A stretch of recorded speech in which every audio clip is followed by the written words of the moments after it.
2 Corintios 4, dice: por lo cual, teniendo nosotros este ministerio, según la misericordia que hemos recibido, no desmayamos. Antes bien, renunciando a lo oculto y vergonzoso, no andando con astucia ni adulterando la palabra de Dios, sino por la manifestación de la verdad, recomendándonos a toda conciencia humana delante de Dios. El hombre tenía poco más de 60 años, trabajaba en una compañía financiera en Nueva York y un buen día lo jubilaron antes de lo que debían, forzosamente lo jubilaron. Y de un día para el otro este hombre, que había organizado su vida alrededor de su trabajo, no tenía nada que hacer. Luchando en esa semana, la misma semana en que se queda sin trabajo, luchando con, un poco con el desánimo, la depresión, su esposa la encuentra a él muerta en la cocina de un paro cardíaco. Así que de un saque, de una semana para otra, este hombre se queda sin su trabajo y sin su esposa, que era en definitiva la que organizaba un poquito la vida social, la poca vida social que tenía. Un hombre de clase media alta, con mucho dinero, ninguna necesidad, podía darse los gustos que quería. De golpe se da cuenta que su vida no tiene sentido. Se cae como en un pozo depresivo, mirando televisión casi todo el día, un poco perdido, sin amigos, sin nada, casi qué hacer, mirando y mirando, cambiando de canal, sin saber bien qué mirar, luchando con la soledad. A veces durmiendo en el mismo sillón donde miraba televisión, despertándose a cualquier hora, salteándose las comidas, sin ganas de cocinarse. Un día, medio sin darse cuenta, sin pensar muy bien lo que estaba haciendo, un día se queda mirando en uno de esos comerciales largos, se queda mirando cómo se está pidiendo a las personas, a los televidentes, que debiten de su tarjeta de crédito $15 por mes, unos 200 pesos argentinos por mes, para ayudar a niños huérfanos en Sudáfrica, en un orfanatorio de Sudáfrica. Bueno, aburrido ahí, medio conmovido por las imágenes que mostraban, agarra el teléfono, llama y da permiso para que le quiten 200 pesos por mes de su tarjeta. Y así siguen los días. Al final, medio tratando el hombre de hacer un plan para que su vida se levante un poco, decide darse el gusto, uno de los sueños que siempre tuvo en su vida, que fue comprarse una casa rodante, esas gigantescas. Se la compra, no tiene problemas, le sobra el dinero. Bueno, y comienza a salir, a recorrer ciudades, a ver lugares turísticos, a encontrarse con gente desconocida, a hablar de cualquier cosa, a darse cuenta que hay mucha gente igual a él, que no sabe ni para qué vive, que le sobra el dinero, que no tienen ningún problema ni de tiempo ni de dinero, pero que realmente la vida no tiene mucho sentido. En una de esas charlas con una de esas personas, este hombre le dice: muy pronto moriré, tal vez en 20 años, tal vez mañana, la verdad no me importa. Una vez que yo muera, y también mueran todos los que me conocen, será como si nunca hubiera existido. ¿Qué diferencia, me pregunto, habrá hecho mi vida a alguien? Y se contesta él a sí mismo: ninguna diferencia de la que yo pueda pensar en este momento. Ninguna diferencia en absoluto. Bueno, así sigue su vida, a veces paseando, comiendo por ahí, dándose algún gusto, mirando televisión sobre todo. Un día, entre todas las cartas que llegan en el correo, encuentra un sobre que le llama la atención porque viene de Sudáfrica. Lo abre y es una notita de una monja del orfanatorio que le agradece por los $15 mensuales y le dice si no se anima a escribir una notita para Tommy, que es el nene al que le asignaron a él como por el dinero, digamos, para personalizar ese dinero, dijeron, bueno, tu dinero va para Tommy. Por favor, escribí una notita y si podés mandar una foto. Bueno, él escribe una notita, pone la foto, la manda y sigue su vida, mirando y no viendo nada, paseando y no disfrutando nada, comiendo y nada. Su vida como un hongo, sin realmente sacar provecho de nada, sin sentido. Un día llega una carta más adelante, pasando los meses. Y en esa carta él la abre, sentado en su cocina, todo desordenado, su casa. Abre la carta y solo hay un dibujito en la carta, hecho con palotes, de un nene chiquitito, como hacen los niños del jardín. Y en el dibujito hay un nenito chiquitito y una persona grande agarrado de la mano del nenito, nada más. 2 personas, el hombre y el nenito. Y debajo, escrito con mucha dificultad y con letras desparejas, están los nombres de esas 2 personas. Como los dibujitos que hacen en el jardín, los chiquitos, ¿no? Mamá, papá y el nene o los hermanitos. Y abajo del nenito dice Tommy. Y abajo del hombre está el nombre de esta persona. Inmediatamente esta persona se da cuenta que la única cosa valiosa que hizo en toda su vida fue mandar $15 por mes a un chiquito de Sudáfrica. El único impacto que fue toda su vida fue darle $15 por mes a alguien y mandarle una fotito por carta. Nada más. Nada más. Para eso nació, se esforzó toda su vida y va a morir un día, y eso fue toda la marca que dejó en este mundo. Comenzamos esta serie acá en 2 Corintios a principio de este año pensando en eso, en las marcas que vamos a dejar nosotros en este mundo. Hablando de lo que es una vida productiva, estuvimos hablando de la productividad, de cómo vivir una vida que vale la pena ser vivida. Y siempre que pensamos en una vida que vale la pena ser vivida, en eso pensamos, en cómo nuestra vida va a impactar a otros para la eternidad. Porque eso es lo único que importa. Todo lo demás, nos dice la Biblia, se va a fundir, todo va a pasar, todo va a desaparecer. Nada de lo que nos rodea acá en este momento es permanente, salvo las almas de cada uno de nosotros y de las personas que están por allá afuera. Lo único que es eterno son nuestras almas. Y pensando de cómo podemos nosotros hacer nuestra vida más productiva, se nos ocurrió mirar la vida del apóstol Pablo. Porque el apóstol Pablo, según vemos en la Biblia, es una de las personas que más ha impactado en este mundo, que su vida más valió la pena ser vivida, la vida del apóstol Pablo. Asombroso ese hombre, todo lo que hizo para Dios, para otros, y el impacto eterno que tuvo su vida. Y entonces queríamos de alguna manera ver la vida de él y pensar cómo nosotros, si es posible, podemos seguir algunos de los principios que guiaron la vida del apóstol Pablo. Y acá en 2 Corintios, realmente vemos muchísima de esos principios, porque Pablo está siendo atacado, está siendo criticado,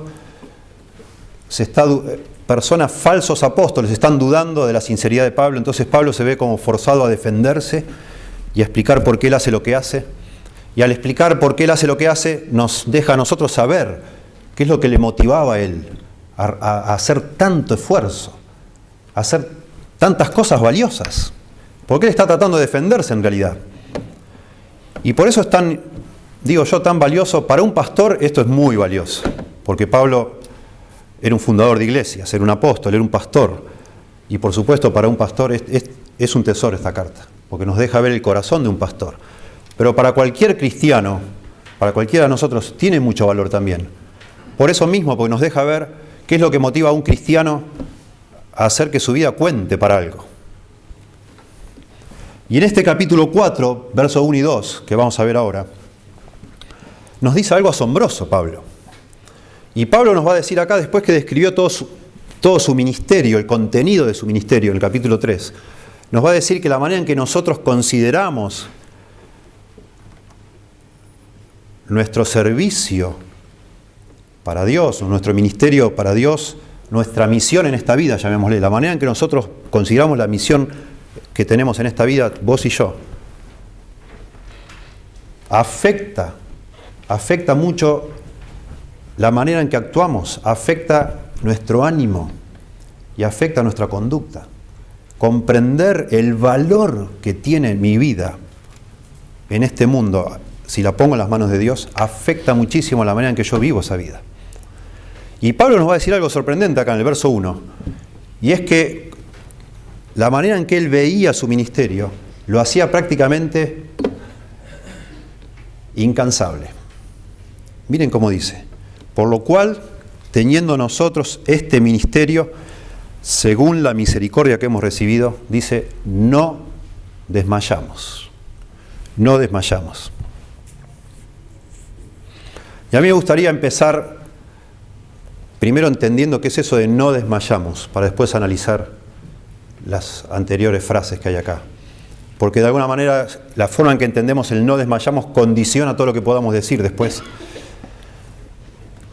Y poniendo por delante el no desmayamos, yo creo, aún para cada uno de nosotros que están acá, de ustedes, les va a ayudar también a pensar en la propia vida de ustedes, en la motivación para vivir.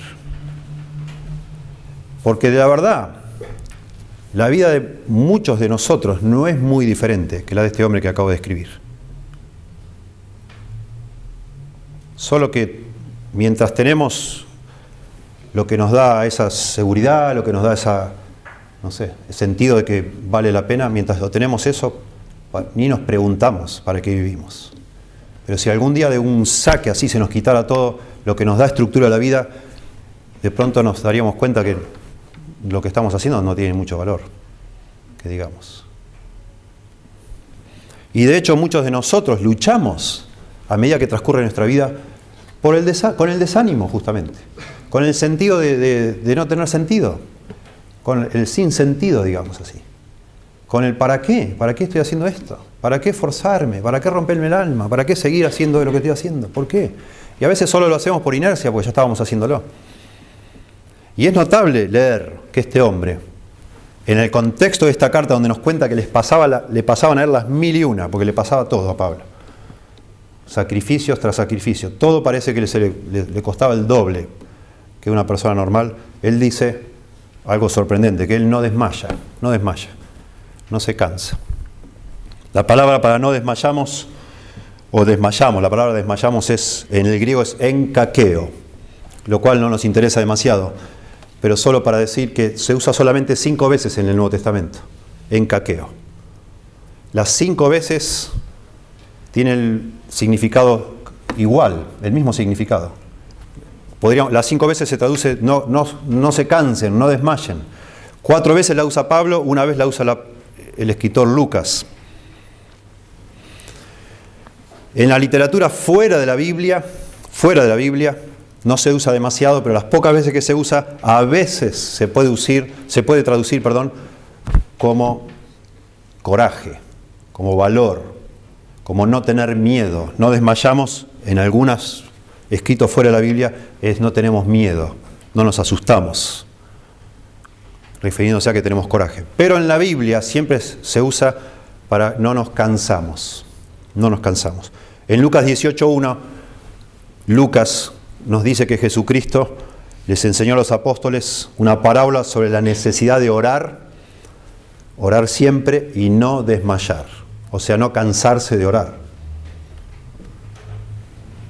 Pablo le escribe a los Efesios, porque él está preso cuando le escribe a los Efesios y tiene miedo que el hecho de que él esté preso los desanime a los Efesios.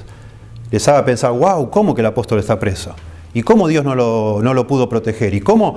¿Y ahora qué hacemos? Y pensaba Pablo que algunos de ellos se iban a desanimar. Entonces les dice, por lo cual pido que no desmayéis a causa de mis tribulaciones por vosotros, las cuales son vuestra gloria. Por favor, no se desanimen, porque yo estoy preso. Eso está diciendo Pablo en Efesios capítulo 3, verso 13. A los tesalonicenses, también les escribe Pablo, 2 Tesalonicenses capítulo 3, verso 13. Ahí está pasando algo en esa iglesia, que hay hermanos que vendieron todo lo que tenían porque pensaron que el Señor ya venía y el Señor no vino. Y entonces no tenían, para comer no tenían. Y se iban de casa en casa, aparecían siempre de visita a la hora de comer, a la casa de los otros hermanos. Y empezaba a haber problemas, porque dicen, pero se están abusando de mí. hay hermanitos y hermanitas que se están abusando de mi bondad, de mi generosidad. Y eso estaba empezando a hacer que se endurecieran los corazones de algunos, que se sentían abusados. Y Pablo indica qué deben de hacer los que no quieren trabajar, porque ahí lo que está pasando es que hay gente que no quiere trabajar. Dice que no quiera trabajar, que no coma. Y duro les habla a los que no quieren trabajar. Pero también les habla a los otros, a los que habían hecho un esfuerzo por compartir con los que no trabajaban.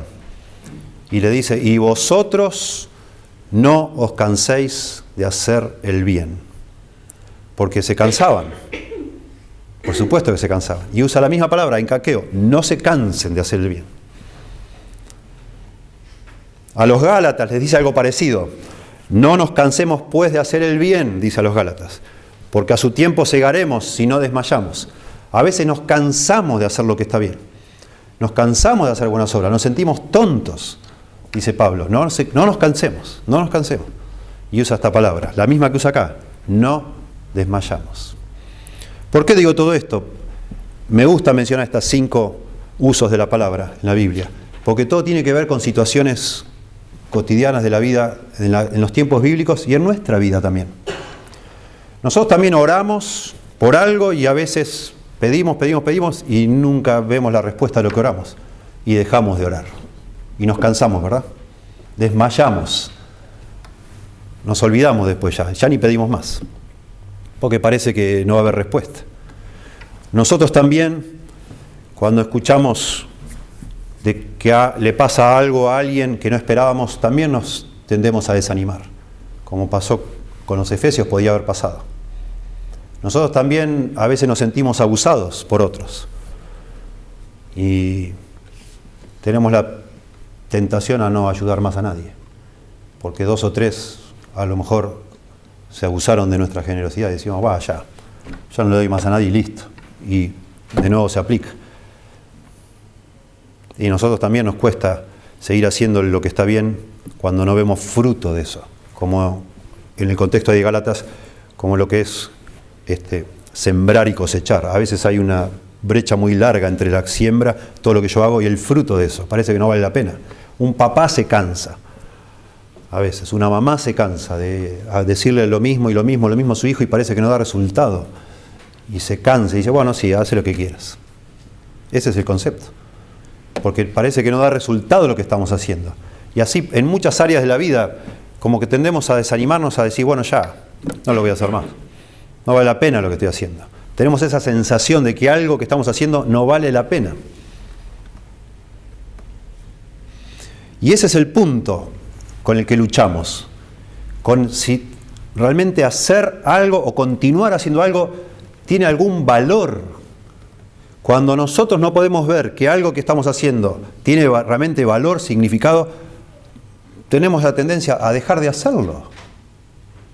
Y viceversa, si supiéramos el valor que tiene algo de lo que estamos haciendo, probablemente perseveraríamos, a pesar de que no vemos ningún resultado. Y eso es lo que está diciendo acá Pablo. Pablo está diciendo que él no desmaya, no se cansa, porque comprende el valor que tiene su vida. Comprende el valor de lo que él está haciendo. Y eso lo hace casi incansable. Eso es lo que está pasando acá. Maravilloso. La palabra encaqueo significa desanimarse, abandonar, desmayar, desfallecer, cansarse, al punto de llegar allá a descuidar, a ser negligente de un deber o una responsabilidad que uno tiene, ya abandonarla, decir ya, no tiene caso hacer todo esto. ¿Para qué? ¿Para qué? Da la idea de cansarse de hacer algo, de estar harto, de estar aburrido, de estar hastiado, fatigado por algo. O sea, es perder la motivación, perder las ganas porque no le encontramos sentido a lo que estamos haciendo. Es rendirse. Lo contrario sería ser obstinado, ser persistente, perseverante, ser tenaz, terco con algo así. Lo voy a seguir haciendo, lo voy a seguir, no voy a aflojar, no voy a aflojar. Eso es lo que dice Pablo, que es acá. Un experto en palabras griegas, francés, llamado Speak. Dice la mejor traducción de este versículo acá, 2 Corintios 4:1, de esta frase, no desmayamos, es no aflojamos. Me gusta eso, no aflojamos. Pablo no aflojaba Pablo. Y nosotros aflojamos, y mucho aflojamos, ¿o no? Claro que sí. Por eso me parece fascinante este texto, porque de alguna manera, de nuevo, con lo que dijimos al principio, si pudiéramos descubrir qué es lo que hacía que Pablo no abandone, que Pablo no se desanime, a lo mejor podríamos nosotros, de la misma manera, llegar al punto de no desanimarnos tanto y perseverar en las cosas que valen la pena. Bueno, Pablo nos dice acá qué es lo que lo hacía que él nunca se desanime, a pesar que le pasaban las 1001, porque le pasaban, de todo le pasaba. Y lo cuenta acá en 2 Corintios. Y él seguía y seguía y seguía. Y seguía. Noten en 4:16, no más. Noten en 4:8. Dice, estamos atribulados en todo, 4:8. Estamos atribulados en todo, mas no angustiados. En apuros, mas no desesperados. Perseguidos, mas no desamparados. Derribados, pero no destruidos. Siempre a punto de morir está Pablo. En el capítulo 1 dice eso, estuve a punto de morir un montón de veces. Y sigo, y sigo, y sigo. Y dice en el verso 16, por tanto, no desmayamos. Antes, aunque nuestro hombre exterior se va desgastando, el interior no obstante se renueva de día en día. Pablo se siente agotado físicamente, lo está diciendo acá, pero aún así interiormente él sigue y sigue y sigue. Y no se da por vencido el hombre. Aunque el cuerpo le va fallando ya. Y eso es lo que está describiendo al final del capítulo 4 y principio del 5. Que ya no es un pibe Pablo, no es un muchacho. Y ya tiene demasiadas batallas encima. Y ya se siente que ya no da más. Le debe doler todo, me imagino yo. Y describe después la cantidad de cosas que le pasaron. Y que de pronto le seguirían pasando. Pero aún así su alma se fortalece. Se fortalece en conceptos. Es un hombre que tenía una claridad mental asombrosa de lo que debía ser y lo que era el valor que tenía su vida. Y de eso nos comparte aquí.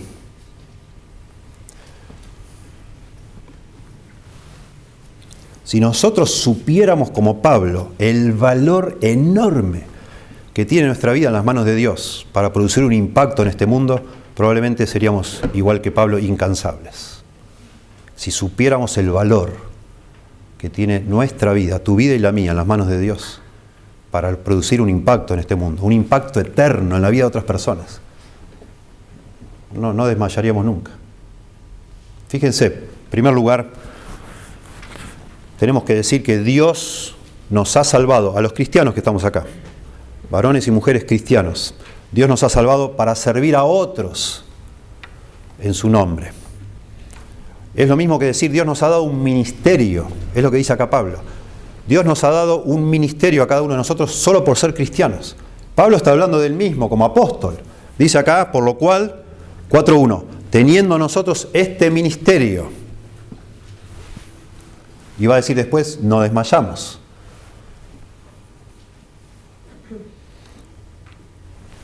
Pablo está hablando, por supuesto, de él, de su ministerio como apóstol, se está defendiendo ante los que lo acusan, pero si leemos bien lo que venía diciendo antes y lo que va a seguir diciendo después, nos damos cuenta que ese nosotros incluye a más que solo el apóstol Pablo, e incluye más que un apóstol, incluye más incluso que un pastor, incluye a los creyentes. Noten nomás un poquito antes, en el capítulo 3. Por tanto nosotros todos, 3:18, por tanto nosotros todos, mirando a cara descubierta, con un espejo la gloria del Señor, somos transformados. Y se refiere a todos los creyentes estamos siendo transformados por el Señor. Ahí en nosotros, 3:18, somos todos los creyentes. Fíjense un poquito más adelante, después del 4:3, pero si nuestro evangelio, bueno, alguno podría decir, bueno, es el evangelio que predicaba Pablo, claro que sí, pero nuestro evangelio es el evangelio de todos nosotros. 4:6, porque Dios que mandó que de las tinieblas resplandeciese la luz, es el que resplandeció en nuestros corazones. Dios resplandeció en mi corazón y también en el tuyo. capítulo 5. Fíjense un poquito más adelante. Solo quiero que vean, y vamos a llevar acá a una conclusión, que el nosotros tiene que ver con todos nosotros. Y no estamos solo haciendo una aplicación del texto, sino es lo que corresponde. 5:10 dice, porque es necesario que todos nosotros comparezcamos ante el tribunal de Cristo. Todos los creyentes un día vamos a comparecer. Nosotros ahí, de nuevo, somos todos los creyentes. Capítulo 5, versos 14 y 15. Todos conocen esto. Porque el amor de Cristo nos constriñe, pensando esto, que si uno murió por todos, luego todos murieron. Y por todos murió para que los que viven ya no vivan para sí, sino para aquel que murió y resucitó por ellos. Acá no usa el concepto de nosotros, pero sí dice que todos aquellos por los que murió Cristo y que han sido salvados por Cristo ya no viven para sí, sino viven para Cristo. Y eso somos todos nosotros. Pero sigue. Noten el verso 17. De modo que si alguno está en Cristo, nueva criatura es. Las cosas viejas pasaron, y aquí todas son hechas nuevas. Se refiere a todos los cristianos, ¿verdad? Y todo esto, verso 18, proviene de Dios, quien nos reconcilió consigo mismo por Cristo y nos dio, noten, el ministerio de la reconciliación. Quería llegar acá. 4.1 dice, teniendo este ministerio, no desmayamos. 5:18 dice que Dios nos dio el ministerio de la reconciliación. Y está clarísimo acá que nos dio a todos los creyentes, no solo a algunos. Y entonces yo digo que Dios nos dio a cada uno de nosotros, a todos los que somos cristianos convertidos, se nos ha dado, justamente por ser cristianos, se nos ha dado un ministerio, una misión en esta vida, un servicio. La palabra ministerio es diaconía. Diaconía se traduce indistintamente o ministerio o servicio. Es lo mismo. ¿Qué significa eso? Que Dios nos salvó no solo para que no vayamos al infierno, sino para que hagamos algo después de habernos salvado.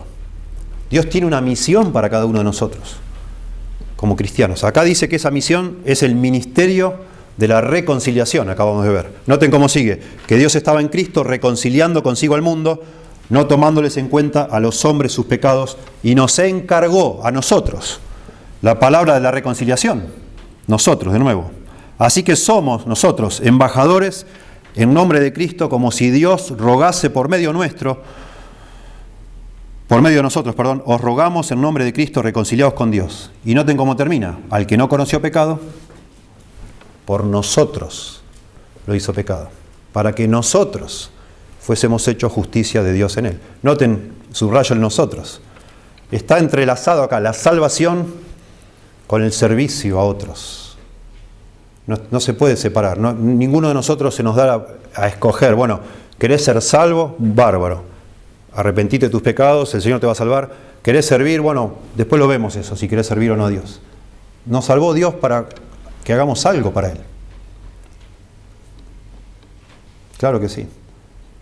Necesitábamos desesperadamente el perdón de pecados. Necesitábamos desesperadamente que el Señor nos salve. Pero al salvarnos, nos impacta tanto esa salvación, como leímos 14 y 15 del capítulo 5, que queremos vivir para Dios. Y Dios tiene ya trazado algo para que nosotros hagamos, que es el servicio, el ministerio, un ministerio.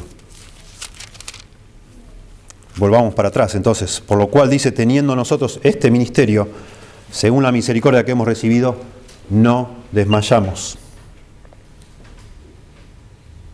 No desmayamos. Por eso empecé este sermón hablando de ese ejemplo ficticio, porque es ficticio. Porque sí está ligado con el ánimo de una persona, con vivir entusiasmado con la vida, con vivir apasionado. Está ligado a que tu vida tenga un sentido de propósito, de razón de ser, de valor. Un valor. Y ese valor, para que sea realmente un valor lo suficientemente grande como para realmente inspirarnos, debe estar determinado por Dios, no por nosotros. Yo no elijo. Hay gente que dice, bueno, yo voy a vivir para, yo qué sé, para acumular cosas. No es suficiente. No es suficiente. No vale la pena vivir para acumular cosas. Yo voy a vivir para disfrutar lo más que pueda. No es suficiente. Yo quiero conocer la mayor cantidad de lugares que pueda. Te vas a hartar de eso. Como nos hartamos todos de casi todas las cosas, te hartás. Necesitamos algo que valga la pena vivir y hasta morir por eso. Y eso lo decide Dios. Y eso se nos ofrece a los cristianos. Al ser salvos, Dios nos dice, te salvé y te doy un ministerio, un servicio, para que otros a través tuyo puedan ser reconciliados conmigo. Tremendo es eso. Es impresionante. A mí sinceramente me inflama el corazón de pensarlo. Interesante este concepto de diaconía, que es ministerio o servicio, porque en la Biblia se usa indistintamente para una variedad de cosas diferentes. Se usa para el ministerio de la palabra. Los apóstoles dicen que se dedicaron a la oración y al ministerio de la palabra, al servicio de la palabra. Lo que yo estoy haciendo acá, yo estuve todo el día de hoy, el día de ayer y el de hoy, estudiando para hacer esto. Les estoy sirviendo con la palabra. Por supuesto. Otros han venido acá a limpiar en la semana, nos han servido. Está sentados en un banco que no está lleno de tierra. Porque alguien sirvió, obviamente, para que puedas estar ahí. Y así, alguien está filmando acá, alguien le puso una batería al micrófono que tengo puesto. Son formas de ministerio eso. Bueno, lo arruiné. Esos son ministerios, claramente. Servicio. ¿Sí? Servicio de la palabra. Cuando alguien se dedica a servir. De hecho, el don de servicio que se habla en la Biblia es el don de diaconía. Cuando Pablo sale por distintas iglesias a decir que está levantando una ofrenda para los santos en Jerusalén, es muy interesante porque él menciona que los hermanos le han pedido el privilegio de participar en este servicio a los santos. Ofrendar a otros es una forma de ministerio también.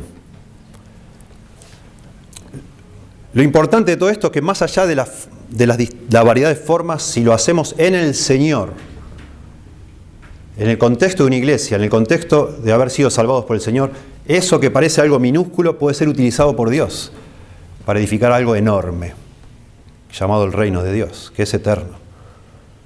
Es maravilloso. Tenemos la tendencia a pensar, a lo mejor ustedes, que lo que yo estoy haciendo acá es más importante, a lo mejor que el que vino a limpiar el banco en la semana o el que le puso la batería al micrófono. Bueno, eso lo decide Dios, que es más importante. Todo es necesario. Si acá estuviéramos sin luz, si estuviera la luz apagada o no sé, los bancos estuvieran rotos, de pronto usted no estaría acá escuchando la palabra de Dios. Entonces ambas cosas son importantes, ¿verdad? Y ambas cosas uno se las dedica a Dios cuando las está haciendo con la ilusión o esperanza o la convicción, mejor dicho, de que Dios lo puede usar para producir un impacto eterno, por supuesto. Pero es más, no sé si usted prestó atención ahí, dice que se nos dio a nosotros el ministerio de la reconciliación, como si Dios hablase por medio nuestro. Dios quiere hablar por medio nuestro. No solo que pongamos una batería en un micrófono, que pintemos una pared o que limpiemos un banco, sino todos los creyentes. Se nos ha dado a nosotros un llamado de alguna manera, un desafío a hablar de parte de Dios. Se nos ha dado, acá dice, la palabra de la reconciliación. Nosotros ministramos sobre todo el impacto que Dios quiere hacer a través nuestro con las personas en este mundo, es por sobre todas las cosas con lo que decimos. Y por supuesto nuestra vida apoya, subraya, resalta, es el marco necesario para que lo que decimos no caiga en saco roto, digamos. Pero a todos nosotros se nos da un ministerio que lo hacemos hablando. Y eso le da un sentido a nuestras vidas que no hay nada que lo iguale. No hay nada que lo iguale. Por eso decía Spurgeon, si Dios te llamó a ser pastor, no te rebajes a ser un rey. Porque en un sentido real, a la luz de la eternidad, lo más importante que podemos hacer nosotros en esta vida es tocar personas, el corazón de las personas, con el mensaje de Dios. Es más valioso que ser intendente de esta ciudad o lo que se te pueda ocurrir, o presidente de un país. Y eso lo podemos hacer cualquiera de nosotros. Bueno, esa sensación de que lo que estamos haciendo vale y cuenta para la eternidad, esa convicción, eso debe hacer que nuestro ánimo sea incansable. Pensá por un momento. Tu vida puede tocar almas para toda la eternidad, cambiarlas para siempre. Mirá si va a tener valor tu vida o no. Muchísimo valor, demasiado valor, demasiado. Imagínate.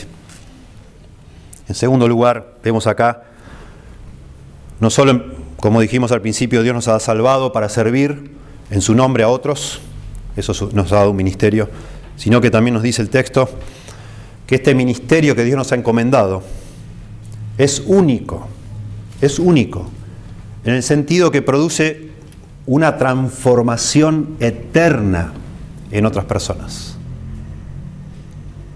El ministerio que Dios nos ha dado a cada uno de nosotros es glorioso, dice Pablo acá en el contexto, para decir que es algo realmente único, porque Dios nos quiere usar para transformar a otras personas. Y eso es lo que venía diciendo, por eso Pablo dice, por tanto, capítulo 4, verso 1, cuando dice por lo cual o por tanto, es porque viene enganchado a lo anterior. Y anteriormente venía hablando de eso, de que lo que hacía Pablo era glorioso, era único.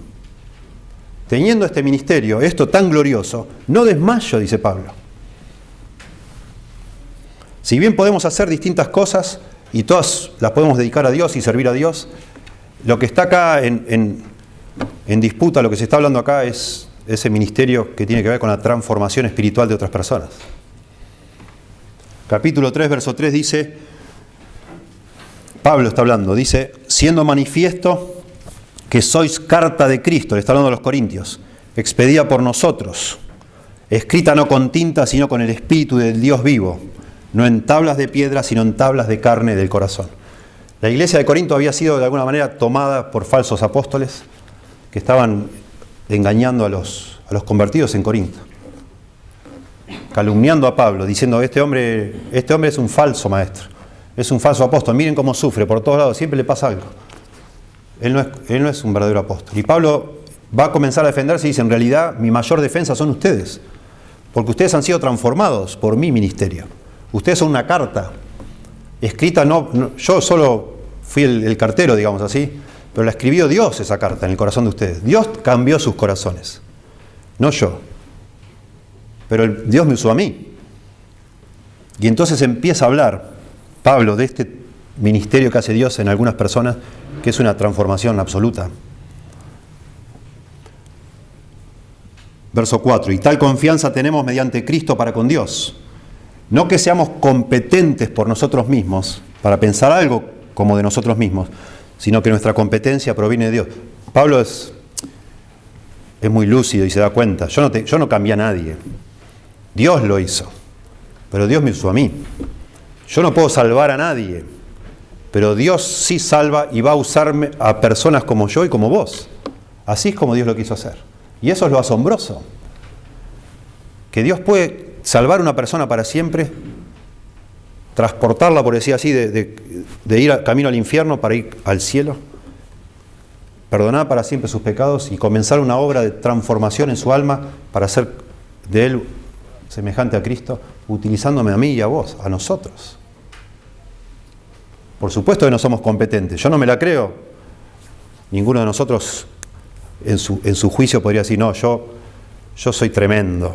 Cuando yo hablo las personas se quebrantan, no, yo tengo una habilidad asombrosa de impactar el corazón de alguien. Yo no puedo hacer eso. El que dice eso es un ridículo, nadie lo puede hacer, solo Dios. Pero yo he visto que Dios me ha usado a mí y a vos también te ha usado. Y eso le da un sentido a la vida nuestra que es incalculable, inigualable. Y eso nos hace incansables. Pensar que Dios me puede seguir usando.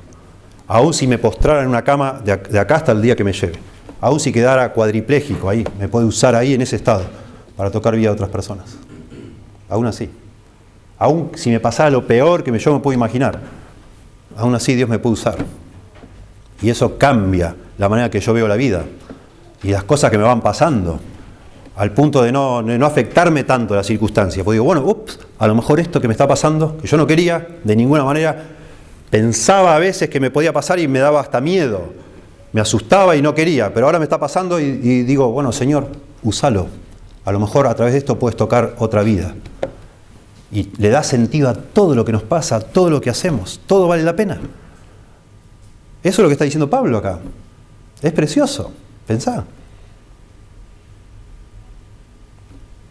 Mejor no se nos puede ocurrir nada. Jamás. Y Pablo entonces continúa, y yo subrayo solo, mientras leo quiero subrayar, usted sígame ahí en la Biblia, el concepto de ministerio, ministro, ministerio, y ya lo hemos visto antes, el asunto de la gloria, glorioso. Dice capítulo 3, verso 6, el cual asimismo nos hizo ministros competentes. Otra vez, venía hablando de que no somos competentes en nosotros mismos. Yo ni sé cómo cambiarte a vos, ni puedo. Pero Dios me hace a mí un ministro, un siervo competente. De un nuevo pacto, dice acá. No de la letra, sino del Espíritu, porque la letra mata, mas el Espíritu vivifica. Y si el ministerio de muerte, y empieza a comparar con el ministerio de la ley de Moisés, el ministerio de muerte grabado con letras en piedra fue con gloria, tanto que los hijos de Israel no pudieron fijar la vista en el rostro de Moisés a causa de la gloria de su rostro, la cual había de perecer. ¿Cómo no será más bien con gloria el ministerio del Espíritu? Porque si el ministerio de condenación, otra vez la ley, fue con gloria, mucho más abundará en gloria el ministerio de justificación. Porque aún lo que fue glorioso, no es glorioso en este respecto, en comparación con la gloria más eminente. Porque si lo que perece tuvo gloria, mucho más glorioso será lo que permanece. Lo que está tratando de decir Pablo, y seguramente atacando a estos falsos apóstoles, que estarían diciéndole a los corintios, no acepten lo que les dijo Pablo, la clave es guardar la ley, la clave es Moisés, quédense con Moisés, esto es un falso evangelio. Pablo dice, no, hermanos, no es un falso evangelio, ustedes cambiaron. La ley no te puede cambiar. Ustedes son otras personas, Dios cambió su corazón. ¿Cómo fue eso? Porque el Espíritu Santo vino a vivir en sus almas. El Espíritu Santo los invadió a ustedes a través del nuevo pacto, este ministerio que Dios me encargó a mí y que nos encarga a nosotros. Por eso habla de glorioso. Porque claro, cuando Moisés recibió la ley, dice que su rostro brillaba, pero la ley, aún brillando el rostro de Moisés, la ley no puede dar vida como da el Espíritu Santo. La ley no puede justificar, como dice acá, ministerio de justificación a los que la guardan, como puede hacer el mensaje que nosotros tenemos.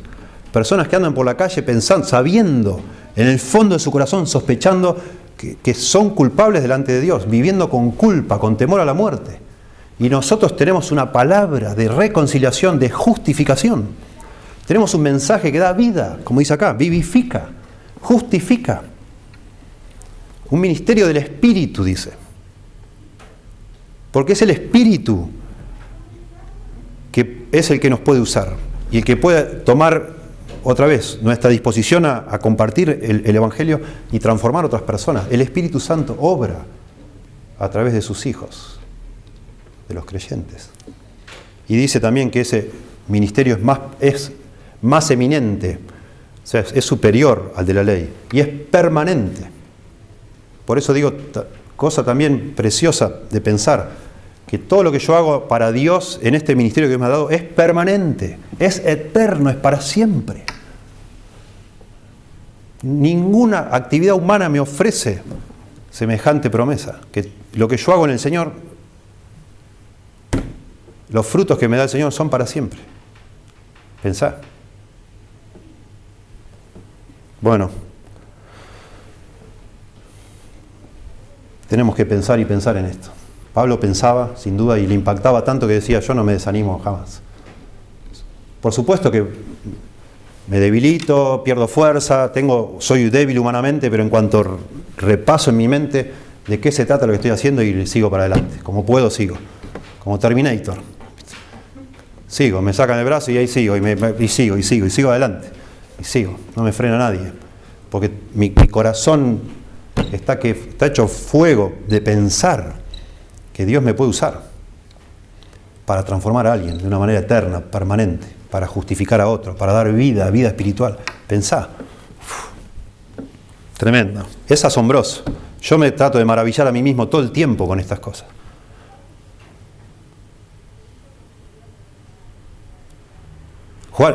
John Knox, que fue un creyente en Escocia, cuando se convirtió y empezó a crecer y empezó a descubrir esto, oraba a Dios, decía: Señor, dame Escocia o me muero, dame Escocia o me muero. Y fue usado John Knox para que se convierta un montón de personas en Escocia. Cuando en mi vida yo comprendí esto, le decía: Señor, dame un convertido, Señor. Por favor, que alguien se convierta. Usándome a mí, Señor. No para ir jactándome, no, pero quiero que mi vida tenga sentido, que valga para algo. Y claro que lo vale, ni hablar. Cuando le dije a mi papá que no quería ser médico porque iba a ser médico, casi me revienta mi papá. Dice: ¿cómo no vas a ser médico? ¿Qué vas a hacer? Pastor, papá. ¿Estás loco? Papá, es más importante ser pastor que ser doctor. Hasta el día de hoy no lo puedo entender. Digo: papá, y el doctor cura a una persona y la persona se va a morir igual. Tarde o temprano se muere. Pero papá, yo he encontrado algo, que la persona puede no morir nunca más. Se va a morir, pero va a tener otra vida y sigue para siempre. ¡Wow! Tremendo. Mucho mejor que ser un doctor, imagínate. Que ser un salvavidas, que ser un paramédico, un enfermero, lo que se te ocurre, un ingeniero, ni hablar, un químico o lo que sea. ¿Qué importa? No desprecio la profesión de ninguno de ustedes, pero no es un fin en sí mismo. No tiene ninguna de esas cosas que mencionamos, tiene el poder de motivarte para ser incansable. No tiene sentido, a la luz de que te vas a morir un día y que todo se queda acá. No tiene nada tiene sentido, salvo que sea algo que continúa en la siguiente vida. Te llena de entusiasmo. La palabra entusiasmo es muy interesante. Entusiasmo. Quiere decir dentro, theos, Dios, y asmos. De ahí viene la palabra asma. Es como el soplo de Dios. Estar entusiasmado es tener el soplo de Dios dentro tuyo. Eso es lo que significa. Entusiasmo. Te entusiasma pensar que Dios vino a vivir a tu corazón y porque está dentro mío, me puede usar Dios. Dios lo puede hacer a través mío y a través tuyo. A mí me entusiasma mucho. Claro que sí. Y me encanta porque incluso Dios me usa cuando yo ni me doy cuenta que me está usando. Cuando me creo que me usó, no pasó nada. Y el día que ni sé qué me está pasando, después un día, a veces Dios nos permite saber que fuimos usados por Dios. La mayoría de las veces yo creo que ni nos damos cuenta. Sabremos quizás algún día en el cielo. No importa. Pero tenemos la promesa de que Dios, al venir a vivir a nuestro corazón, puede a través nuestro hacer cosas espirituales, transformaciones genuinas, que son para siempre. Y eso le da sentido, por supuesto, a nuestra vida. Afecta nuestro ánimo, nos anima, enormemente nos anima. Saber que tenemos un ministerio que Dios nos quiere usar a cada uno de nosotros y saber que ese ministerio es la transformación para siempre de personas a través de la salvación y una vez que son salvos, lo que se llama la santificación, que son también cambios para siempre, formar a Cristo en cada uno de nosotros. Dios usa a otros para hacer eso. Es lo que venía diciendo 3:18. Por tanto, nosotros todos, mirando a cara descubierta, como en un espejo, la gloria del Señor, somos transformados de gloria en gloria en la misma imagen como por el Espíritu del Señor. Hay una transformación espiritual realizada por Dios, por el Espíritu de Dios, usando la palabra de Dios, pero también usando a otros creyentes. Por eso el Señor, hablando en ese discurso, ¿se acuerdan en Juan 6, cuando habla del el que cree en mí, dice: no tendrá sed jamás, el que cree en mí no tendrá hambre jamás, pero también en un momento dice: el que cree en mí no solo no tendrá sed jamás, sino dice: de su interior correrán ríos de agua viva. ¿Qué significa eso?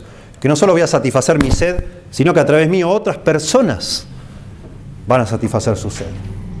Yo voy a ser de bendición para otras personas para satisfacer la sed de su alma. Dios se la va a satisfacer, pero me va a usar a mí y a vos. Tremendo. Es muy motivador eso. A mí me motiva y mucho. Y en segundo lugar, Pablo, o en tercer lugar, hemos recibido un ministerio. Ese ministerio tiene impacto eterno. En tercer lugar, el ministerio que hemos recibido de Dios, lo hemos recibido por pura misericordia. Dice acá, 4:1, por lo cual, teniendo nosotros este ministerio, según la misericordia que hemos recibido, no desmayamos. Y esto de nuevo impacta la manera en que vivimos, saber de que todo lo que tenemos lo hemos recibido por misericordia. Y esta capacidad o esta posibilidad de que nosotros seamos usados por Dios para transformar a otros, no está basado en nuestro desempeño, nuestro estudio, nuestro desarrollo, nuestras pilas, sino en la misericordia pura de Dios. Eso es muy motivador también, muy motivador. Por supuesto. No depende de mí, Dios decide. Yo de pronto, y lo he pensado toda mi vida, me fui a estudiar, me preparé y digo, a lo mejor me agarra un ACB mientras estoy estudiando y nunca puedo usar nada de lo que estoy estudiando. Pero aún así Dios me puede usar, más allá de mi estudio, aparte de mi estudio, independientemente de mi estudio, mi preparación, Dios me puede usar. De pronto mi ACB causa un impacto mucho más grande que todo lo que estudié toda mi vida. Solo Dios sabe, es por pura misericordia. Y eso, pensar en eso, de nuevo, nos hace seguir para adelante y no desmayar, pase lo que pase. Porque ¿quién te dice? ¿Qué sabes vos? ¿Qué va a pasar esta semana a través de tu vida? No sabes. De pronto Dios te usa y mucho. Porque Dios decide, Dios es soberano, Dios hace lo que quiere, con quien quiere. Y de nuevo, motiva y mucho saber que es así. Cuando Pablo usa este concepto de la misericordia, Pablo está acá mismo en el contexto, está hablando de que no somos competentes por nosotros mismos, que nosotros no sabemos, no podemos, que Dios nos dio, dice, en ministerio. Fíjense, 2 Corintios 3:6, el cual asimismo nos hizo ministros competentes. Dios me hace a mí competente, Dios me hace útil, y a mí y a vos, Él lo hace, no yo. Él hace que yo pueda o no pueda hacer impacto a otras personas. Sin embargo, cuando Pablo utiliza este concepto de la misericordia, suele referirse a su propia conversión. Él era un asesino, un perseguidor de cristianos. Y Dios, justo cuando él iba para matar cristianos, en ese momento Dios lo convierte en cristiano. Y no solo no mata más cristianos, sino que Dios le regala por pura gracia y misericordia la posibilidad de ser un instrumento usado por él para la salvación de otros. Bueno, Pablo nunca se olvidó de eso, jamás. Jamás. Y hay por lo menos dos oportunidades donde él hace mención de esto. 1 Corintios 15, 9 y 10 dice, porque yo soy el más pequeño de los apóstoles, que no soy digno de ser llamado apóstol, porque perseguía la iglesia de Dios. Pero por la gracia de Dios soy lo que soy. Y su gracia no ha sido en vano para conmigo. Antes he trabajado más que todos ellos, pero no yo, sino la gracia de Dios conmigo.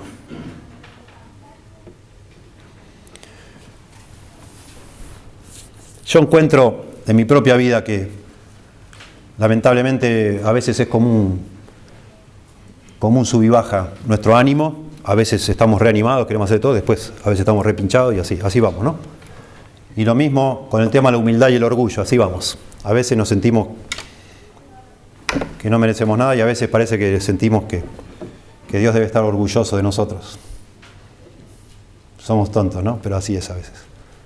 Pero yo he encontrado que realmente la motivación para servir a Dios esforzadamente viene de verte, de saber con certeza de que vos merecés que Dios te lleve al infierno, pero no te está llevando al infierno.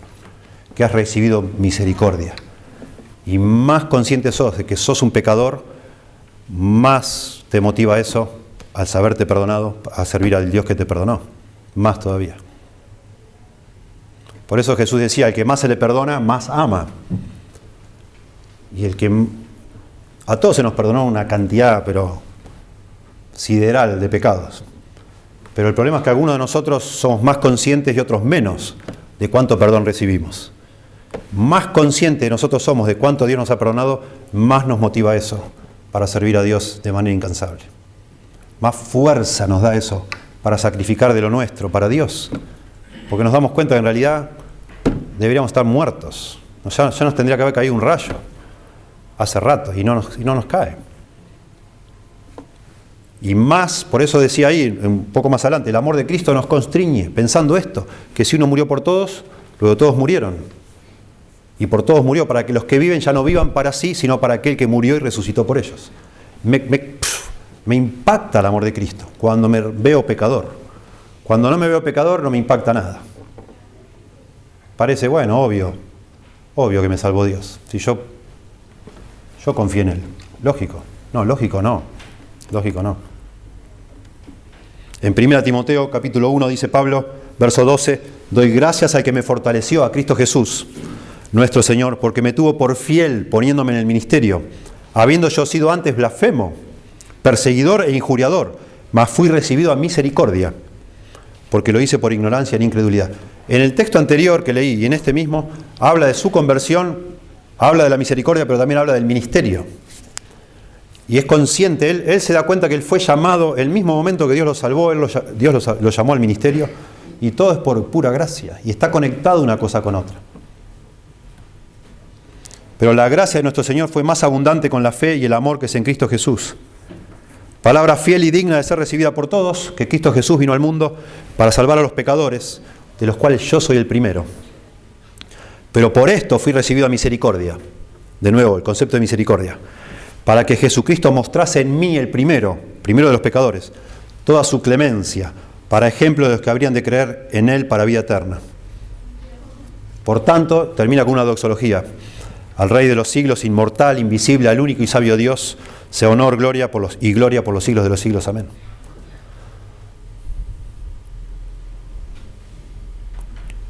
Yo leo, en vida acá podemos ver grandes hombres de Dios, contemporáneos nuestros, hay varios que podemos ver, y a veces leyendo uno descubre, y lee la biografía de uno y la biografía de otro, y hay como algo en común en todos ellos. Todos se han sentido tremendos pecadores, y eso les ha motivado a hacer un esfuerzo enorme, y a la medida que Dios les daba fruto por esos esfuerzos, no engrandecerse, sino mantener esa humildad y ese coraje también, y esa motivación, pero con un perfil bajo, en el sentido de, bueno, por la gracia de Dios, estoy viendo lo que estoy viendo. Me decía una vez un hombre que tuvo mucho éxito, y él me decía, yo hace años que me acuerdo, nos visitó acá en Lobos, y acá no pasaba nada. Y un día me abrazó y me dijo, ¿sabes qué? Yo te admiro, me dice. Yo siempre suelo pensar que si Dios no me hubiera dado todo el fruto que me dio, a lo mejor yo hubiera abandonado el ministerio, porque soy tan débil que Dios sabe que necesito ver fruto para animarme. Y por eso me ha dado tanto fruto Dios, decía. Pero a veces pienso en las personas que trabajan y trabajan y trabajan y no hay fruto y no hay fruto y no hay fruto y siguen, que esos son los más fuertes, me decía él, para animarme, estaba tratando de animar al hermano. Pero el hermano tuvo fruto y mucho, pero se seguía viendo como nada, pensando, bueno, Dios me da éxito, entre comillas, humanamente hablando, porque en realidad soy tan débil, porque yo no soy nada. Y seguía trabajando y seguía trabajando y siguió trabajando hasta el día que el Señor se lo llevó, porque se daba cuenta de todo es la pura misericordia de Dios. Eso es lo que es. Y eso nos hace trabajadores incansables para Dios. Bueno, y finalmente, el versículo que sigue entero, capítulo 4, verso 2. Piense conmigo por un momento. Estamos diciendo que Dios, a todos nosotros, los creyentes, nos da un ministerio, un servicio, una misión en esta vida que tiene trascendencia eterna. Y esa misión principal es tocar el corazón de otras personas para la salvación y la santificación, ¿verdad? Eso afecta a nuestro ánimo de una manera única, nos hace incansables. Eso no nos promete que no vamos a tener dificultad, que las cosas no nos van a salir o que todo nos va a salir bien. Lo que nos promete es que salga como salga, más allá de las circunstancias, Dios quiere tocar personas a través nuestro, para la eternidad. Y no sabemos bien cómo, pero lo puede hacer Dios y lo quiere hacer. Pero sí sabemos, por lo que hemos leído, que la forma en que Dios lo va a hacer es a través de lo que digamos. En definitiva, la clave de todo esto es que nosotros tenemos el Espíritu Santo. Yo tengo el Espíritu Santo en mi corazón. Y si alguna vez mi vida toca a alguien, es el Espíritu Santo el que lo hace. Yo soy un instrumento de Dios, un instrumento espiritual, y usted también. Porque Dios habita en su corazón. Dios le puede usar a usted. Pero Dios le va a usar, porque así lo ha decidido Él, a través de lo que usted hable, principalmente. Principalmente. Es lo que habíamos visto en el capítulo Siguiente, capítulo 5. Nos ha dado la palabra de reconciliación, como si Dios hablase por medio nuestro, dice Pablo. Capítulo 4, verso 5, dice: porque no nos predicamos a nosotros mismos, sino a Jesucristo como Señor. Yo no voy por ahí hablándole a los demás de quién soy yo, qué hago, qué no hago, qué hice. Para que Dios me use a mí, yo tengo que ir hablando de Jesucristo, de lo que Él hizo, ¿verdad? De lo que Él hizo. Y entonces, y esto es lo que sigue Pablo, y no sabemos bien porque Pablo se está defendiendo, Pablo, de un ataque. Y nos cuesta, porque no sabemos exactamente todos los detalles del otro lado, nos cuesta discernir cuándo Pablo se está defendiendo y cuándo él está contraatacando, digamos así. Porque Pablo es muy sabio y ha decidido no dejar pasar este asunto, porque lo ve como grave. Están los corintios siendo engañados por falsos maestros y dice, bueno, no, me voy a defender no a mí mismo, voy a defender el mensaje claro, voy a poner los puntos sobre las íes. Y por momentos se defiende y por momentos ataca Pablo a estos falsos maestros. Y no sabemos bien exactamente cuándo hace una cosa o la otra.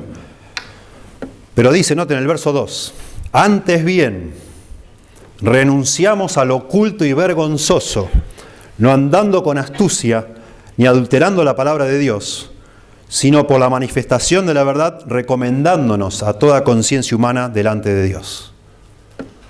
Acaba de decir el verso 1 que su comprensión de lo que era el ministerio que Dios le había dado a él y a todos nosotros, le hacía incansable. Pero ahora va a decir que también su comprensión que él tiene del ministerio hace que él tenga mucho cuidado en la forma que hace, la manera que se conduce. Y esto nos importa a todos nosotros también. Si el impacto que Dios quiere hacer en la vida de otras personas no depende de mi habilidad, no depende de mi intelecto, ni de mi ingenio, de mi astucia, de mis trucos, de mis engaños, sino todo lo contrario, depende de Dios. Dios es el que lo hace a través mío. Y entonces yo no puedo hacer el ministerio de cualquier manera. Yo no puedo utilizar, por decir así, técnicas humanas o truquitos para engañar a una persona, para convertirla a Dios, para convencerla, para traerla a la iglesia y que se haga cristiano. No se puede. Ninguno de nosotros puede hacer a nadie cristiano. Ninguno de nosotros puede, utilizando ciertas, técnicas de psicológicas o de seducción, de manipulación. No podemos producir un cambio en nadie. Podemos producir un cambio, pero no es el cambio que Dios hace. No es un cambio eterno. No es un cambio eterno. Si yo descuido la noción clara de lo que es el verdadero ministerio, yo puedo empezar como pastor a tratar de manipular a ustedes para que hagan algo. Y de pronto ustedes lo hacen, pero eso no es eterno. Eso es pan para hoy, hambre para mañana, como decimos nosotros. No tiene valor. En cuanto yo doy ese paso de decir, bueno, el objetivo mío es llenar esta iglesia como sea, pero eso no es eterno. En cuanto yo doy ese paso, lo pienso mucho esto. Ya mi vida no tiene sentido, no tiene el valor que Dios le quiere dar a mi vida. Porque ya me corrí de lo que Dios quería hacer a través mío para hacer lo que yo quiero hacer. Lo que yo quiero hacer usándolo a Dios. Eso no tiene valor eterno. Pensá. A lo mejor llenemos esta iglesia. A lo mejor aumentemos las ofrendas un montón. A lo mejor me pueda enriquecer, como harán muchos pastores a través del ministerio. Pero todo eso no tiene valor eterno. Nada. No vale la pena. Es cartón pintado, como me gusta decir a mí. No existe, no existe.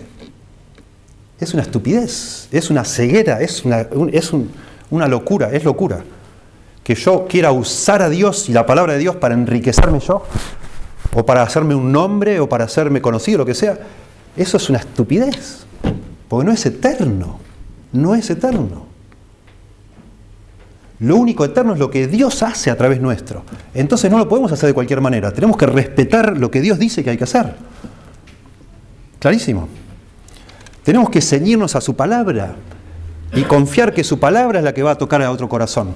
No mi astucia, no mis artimañas, no mis truquitos. Y eso es lo que está acá diciendo Pablo. Ya que el ministerio es así, es algo tan pero tan impactante, tan glorioso, que lo hace el Espíritu Santo de Dios a través de su palabra. Entonces yo no hago cualquier cosa, no digo cualquier cosa. Yo renuncio, dice Pablo, antes bien renunciando a lo oculto y vergonzoso. Cuando dice renunciando no quiere decir que un día lo hizo y ahora renunció. Está diciendo que ni quiere tener nada que ver con eso. No me interesa en lo más mínimo usar cosas ocultas. No me interesa. Al decir antes bien acá es una expresión muy que introduce un contraste. Se llama conjunción adversativa, lo que se está usando acá. Y lo digo, es algo técnico, pero lo digo porque sé que si usted lee otro comentario de pronto dicen otras cosas. He luchado mucho estudiando con este antes bien, porque introduce un contraste. Naturalmente, por lo general introduce un contraste. ¿Cuál es el contraste? Venía hablando de que no desmayamos. Antes bien, renunciamos al oculto, etcétera, etcétera. No parece que hubiera un contraste ahí. Y entonces la gente que insiste que hay un contraste, en vez de traducir no desmayamos, dice no tenemos miedo o no perdemos coraje. Yo creo que es un error y por eso también tomé tiempo en mostrar que las 5 veces que se usa esta palabra se usa en el sentido de no nos cansamos. ¿Cuál es el contraste entonces? El contraste a veces no es en vez de blanco negro, sino no solo esto, sino también esto. No solo entender de qué se trata el ministerio me da mucho ánimo, sino también afecta la manera en que hago el ministerio. No solo afecta mi motivación, sino también afecta los métodos que uso para hacer el ministerio. Ahí está el contraste. Y entonces dice, renunciamos a lo oculto y vergonzoso, y se refiere a esto, a las cosas que se traman en secreto, que si alguno las supiera daría vergüenza.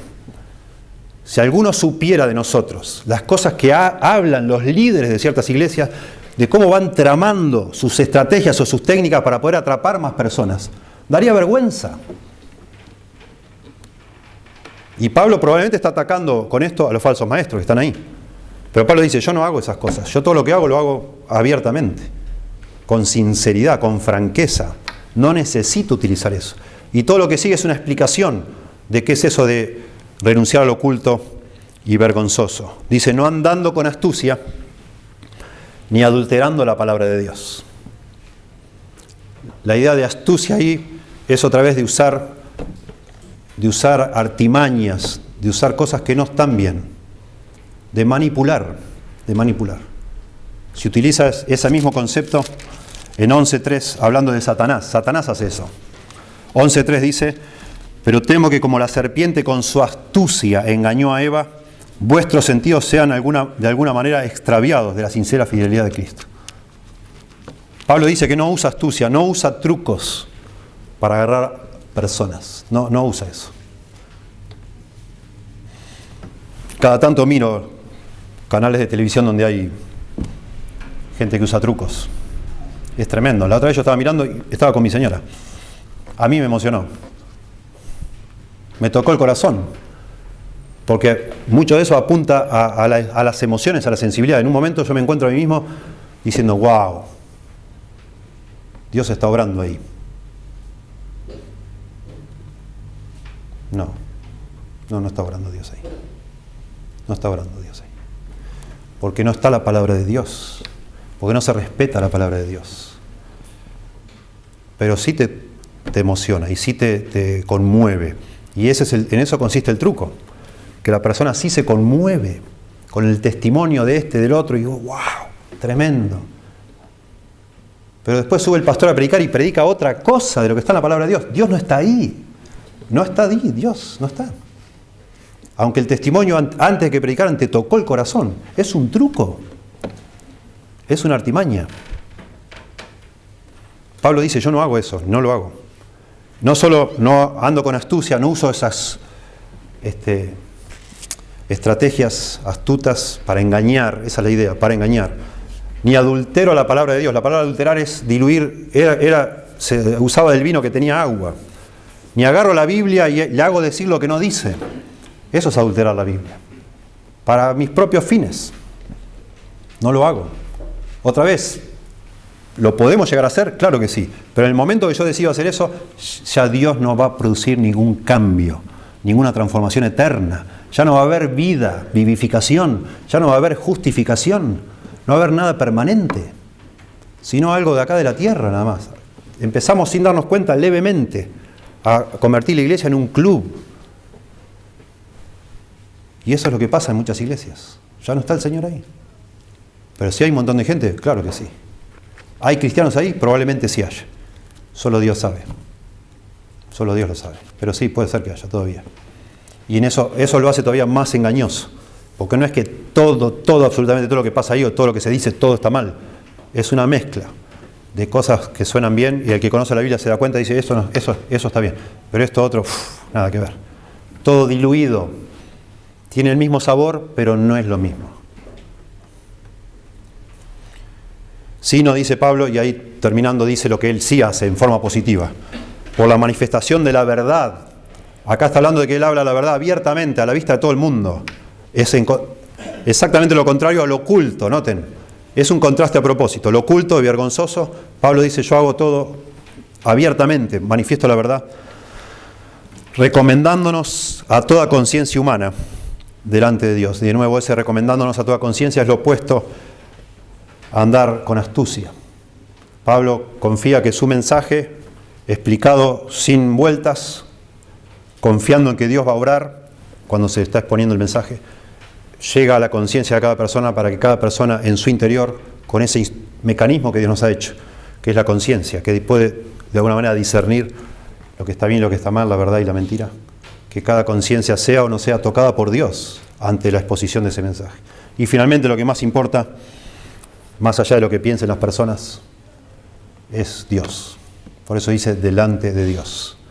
Mi ministerio, para que tenga valor, tiene que ser hecho como Dios manda, no usando truquitos humanos. La transformación la hace Dios. Y yo me recomiendo a las personas que lo escuchan para que Dios obre. Y si Dios no obra en nadie, está bien, yo hago todo lo que hago para agradar a Dios, yo lo hago delante de Dios, en definitiva. Y eso hace que lo que haga tenga valor. Dios decide, Dios sabe, Dios se ocupa. Qué necesidad, hermanos, hoy en día, ambas cosas que hablamos. Yo enfaticé más el tema del ánimo, porque estamos en una iglesia, gracias a Dios, por la gracia de Dios, donde se habla, como dice acá, abiertamente la verdad de Dios. Se explica la palabra y usted en sus faldas tiene la Biblia abierta y puede evaluar si lo que se está diciendo es algo que está acá o se agarró de otro lado. Pero es necesario, si yo explicara esto mismo en otro contexto, de pronto haría menos énfasis en la motivación para no desmayar y más énfasis en la adulteración de la palabra de Dios. Porque es la tristeza que hoy vemos. Tremendo.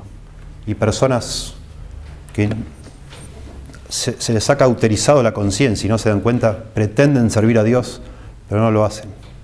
Y Jesús, de una manera impactante, dice, en aquel día muchos me dirán, Señor, Señor, en tu nombre hicimos, en tu nombre profetizamos, en tu nombre echamos fuera demonios, en tu nombre hicimos milagros, ministerio, en tu nombre hicimos ministerios.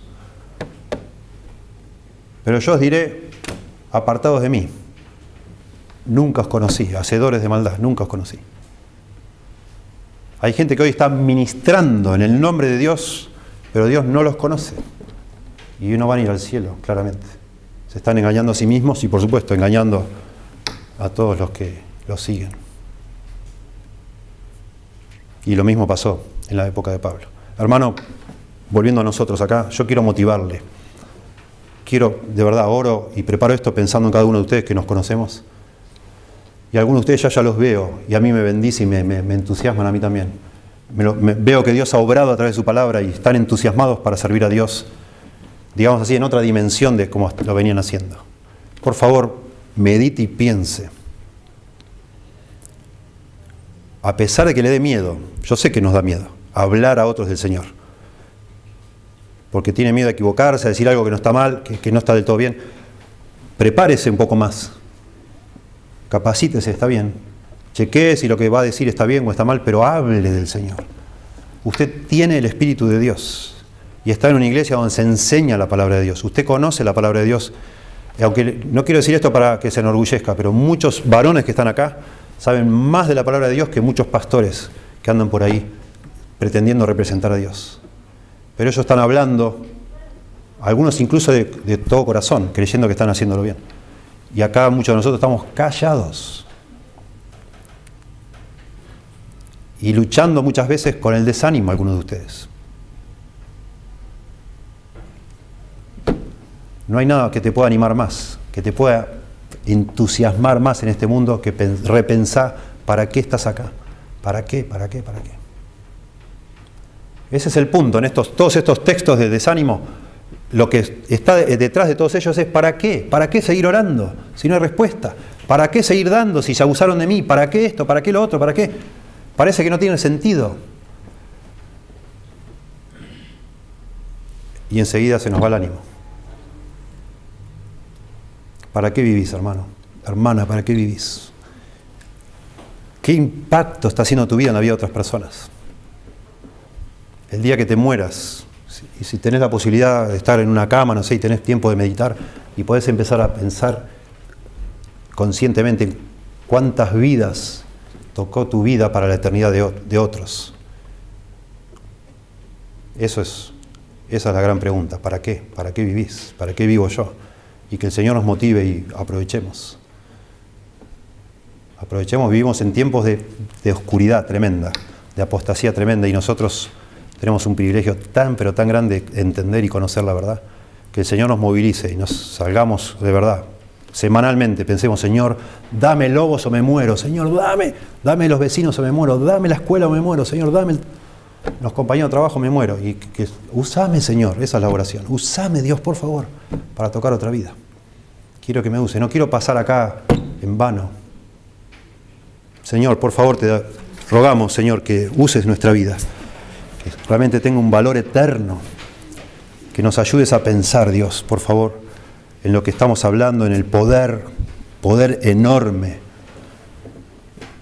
glorioso, como dice ahí, majestuoso de tu palabra, el poder del Evangelio y aún el ser habitados nosotros, nuestro corazón, por tu mismo Espíritu, Señor. Que eso hace la gran diferencia, que por favor nos despiertes a la realidad de que nuestra vida puede tener un impacto eterno en otras vidas. Y que nos enseñes también, Señor, a procurar que ese impacto sea sencillamente y solamente lo que tu palabra, usada por tu Espíritu en nuestra boca, pueda hacer, Señor. Enséñanos, por favor, Señor, ayúdanos. Y si alguno de los que está aquí aún no te ha conocido, aún está en tinieblas en cuanto al Evangelio, como hemos leído, que por favor, Señor, tu palabra le traspase el alma, el corazón. Quizás personas que hace años que escuchan tu palabra, personas que hace años que están siendo expuestas a predicaciones, a sermones, a enseñanzas, pero lleno de astucias humanas, lleno de engaños, lleno de tu palabra diluida hasta el punto que ya no es capaz de salvar a nadie, Señor. Que por favor tú inquietes a esas personas en su conciencia para que te busque de verdad, Señor. Que tu palabra obre en salvación. Que tu evangelio puro, Señor, produzca un quebranto, una desesperación para que se arrepienta tal persona y te ruegue por el perdón que solo hay en la cruz de Cristo. Damos gracias por tu palabra en el nombre de Jesús. Amén.